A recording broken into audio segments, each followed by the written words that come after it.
People say that Canada wins when oil prices rise, and on the surface, that does make sense. Canada has vast reserves, a stable political system, and one of the largest oil industries in the world.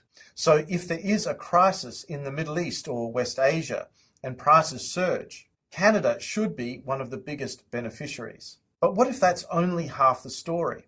Let's take a closer look.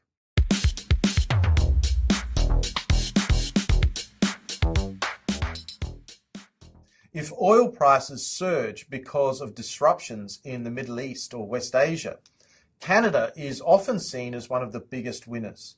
But we've seen this before, and the outcome was not immediate. In the early 2000s, a sustained rise in global oil prices made Canada's oil sands economically viable at scale.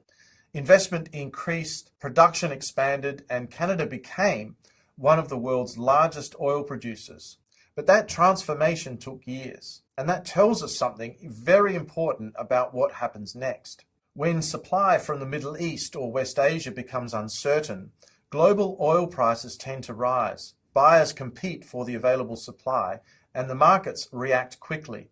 This creates opportunities for producers outside the region, but not all producers are able to respond in the same way or at the same speed. At first glance, Canada seems ideally placed to benefit. It has vast oil reserves, a very stable political environment, and a well-established energy sector. Much of its production comes from oil sands, resources that are relatively expensive to develop, but highly valuable when prices are high. When oil prices increase, existing Canadian production becomes profitable. Revenues rise and the sector benefits. But expanding production is a different question. Oil sands projects are among the most capital-intensive forms of oil production in the world. They require very large upfront investments, complex infrastructure, and long development timelines. Projects can take many years to move from planning to production, and their economic viability depends on long-term price expectations. This means that short-term price spikes are not enough. Companies need to be confident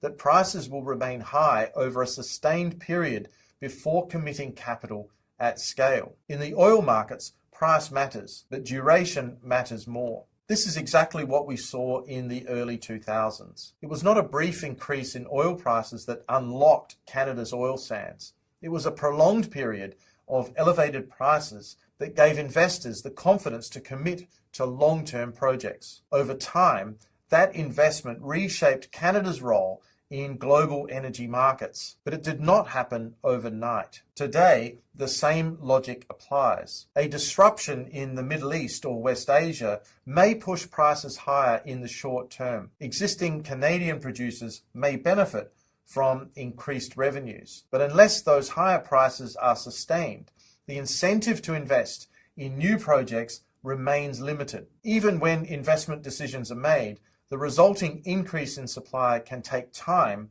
to materialize. So yes, Canada does benefit from higher oil prices, but it is a slow-moving response, and the lesson is clear. Oil shocks can create opportunities, but only sustained changes in the market lead to meaningful increases in supply. And that is why the global energy system does not adjust as quickly as many would expect.